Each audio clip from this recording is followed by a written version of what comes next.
Henri VIII, né en 1491, devient le nouveau roi d'Angleterre en 1509. Cette même année, il se marie avec Catherine d'Aragon, comme l'avait convenu son père. Cette dernière lui donnera une fille en 1516, Marie. Cependant, elle ne lui donnera aucun autre enfant, ce qui mettra Henri VIII très en colère. En 1520, Henri VIII tente un rapprochement avec François Ier lors de la fameuse entrevue du camp des Draps d'Or. Cependant, ce rapprochement est un échec et quelques mois plus tard, Henri VIII scelle plutôt une alliance avec Charles Quint, roi d'Espagne et empereur du Saint-Empire romain germanique. François Ier va alors devenir son rival. Entre 1529 et 1536, Henri VIII demande le divorce. Il veut se séparer de Catherine d'Aragon. Cependant, la papauté refuse. Il met donc en place une réforme contre l'Église catholique de Rome. En 1531, Henri VIII devient le nouveau chef de l'Église anglaise. C'est ainsi que naîtra la religion anglicane, qui avait pour but d'arranger les problèmes matrimoniaux d'Henri VIII. En 1532, le divorce est consommé, Catherine d'Aragon sera enfermée dans un château et Henri VIII épousera Anne Boleyn. Au même moment, le chancelier d'Henri VIII, Thomas More, démissionne. Il n'était peut-être pas tout à fait en accord avec la réforme de son monarque. Il sera finalement exécuté par Henri VIII en 1535. En 1533, Anne Boleyn a un enfant, mais toujours pas un fils. C'est une fille, la future Élisabeth Ier.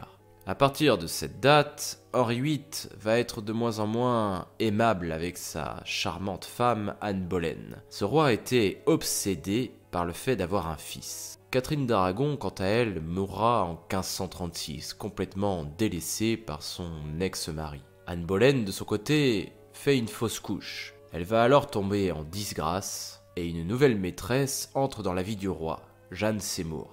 Georges Boleyn, le frère d'Anne, va tomber lui aussi plus ou moins en disgrâce, et à la place, des titres seront accordés aux frères de Jeanne Seymour, notamment Édouard, qui deviendra marquis d'Hertford. Le 30 avril, le frère d'Anne est arrêté pour adultère et inceste. Georges était à l'époque accusé d'avoir couché notamment avec sa sœur. Il sera donc décapité, et Anne Boleyn, de son côté, sera également décapitée.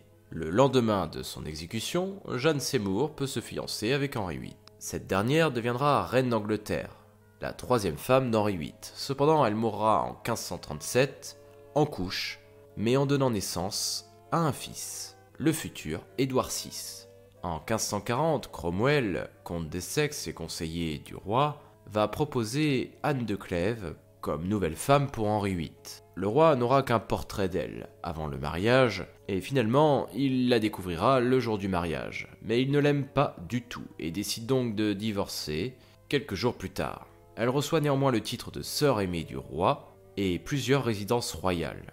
Avec le temps, elle deviendra une amie du roi. Cromwell, de son côté, sera accusé de trahison, d'hérésie, de corruption, et exécuté le 28 juillet 1540. Henri VIII ne s'embarrassait pas de conseillers médiocres ou de reines. Le 28 juillet 1540, le jour de l'exécution de Cromwell, Henri VIII épouse une nouvelle femme, la jeune Catherine Howard. Elle avait 30 ans de moins que lui. Mais cette dernière avait une aventure avec un courtisan, Thomas Culpeper. En 1541, des rumeurs font rage. Henri VIII va diligenter une enquête, et finalement il s'avère que c'était probablement vrai. Catherine sera déchue de son titre de reine le 22 novembre 1541. Elle était accusée d'avoir couché avec Culpeper, mais également avec un autre homme, Derham. Tous deux seront exécutés en décembre, et Catherine Howard sera décapitée le 13 février 1542. En 1541, Henri VIII est déclaré roi d'Irlande par le Parlement irlandais. Puis en 1543, il épousera sa dernière épouse, la riche veuve Catherine Parr. 6 épouses, c'est pas mal. En 1544, Henri VIII décide de déclarer la guerre à la France. Il réussira à prendre Boulogne-sur-Mer. Cependant, Charles Quint, avec qui il était allié, conclut une paix séparée avec François Ier, et finalement Henri VIII devra restituer Boulogne-sur-Mer. Néanmoins, il conserve sa possession de Calais. Vers la fin de sa vie, Henri VIII était devenu obèse. Il devait peser aux alentours de 178 kilos, ne pouvait plus marcher, se déplacer, il souffrait de la goutte, et il présentait de nombreux furoncles douloureux. Il meurt donc de sa mauvaise santé le 28 janvier 1547 à l'âge de 55 ans. Son fils, Édouard VI, monte sur le trône, mais il est trop jeune pour régner. C'est donc son oncle, Édouard Seymour, le frère de la reine Jeanne Seymour, qui devient le Lord protecteur du royaume.